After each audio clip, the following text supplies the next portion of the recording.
સુરતે traffic signal ઉપર માસૂમ બાળકો પાસે ભીખ મંગાવનાર સામે પોલીસે કાર્યવાહી કરી। પોલીસ દ્વારા 53 બાળકોને મુક્ત કરવામાં આવ્યા છે। આ બાળકોને સી ટીમ દ્વારા ચાઇલ્ડ હોમમાં મોકલી દેવામાં આવ્યા છે।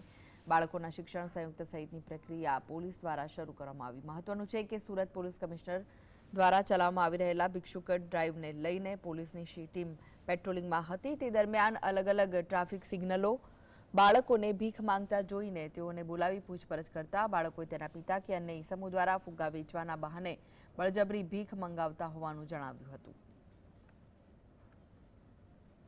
અમે લોકો જો અલગ અલગ 30 જેટલા ટીમો બનાવીને અને જેમાં ખાસ કરીને અમારે મહિલા વિંગની જો સી ટીમો અને ક્રાઇમ બ્રાન્ચ એસટીયુની ટીમ લાગીને અને આ કાર્યવાહી અમે લોકો કરી અને 40 જેટલા બાળકોના ગઈકાલે અને કન્ટિન્યુએશન મેં આજ પર જો આ ડ્રાઈવ ચાલે છે તો 13 જેટલા અભી મતલબ કુલ 53 જેટલા બાળકોના ત્યાંથી મુક્ત કરાવવામાં આવેલા જોઈએ। અને આ બાળકોના અત્યારે જો આપણા ચાઇલ્ડ વેલફેર કમિટી છે જેના અંડરમાં જો એ આપણા ચાઇલ્ડ કેર ઇન્સ્ટિટ્યૂટ આપણા કુલ સુરત શહેરમાં 8 જેટલા આવે છે જ્યાં એવા બાળકોના રાખવાની તમામ વ્યવસ્થાઓ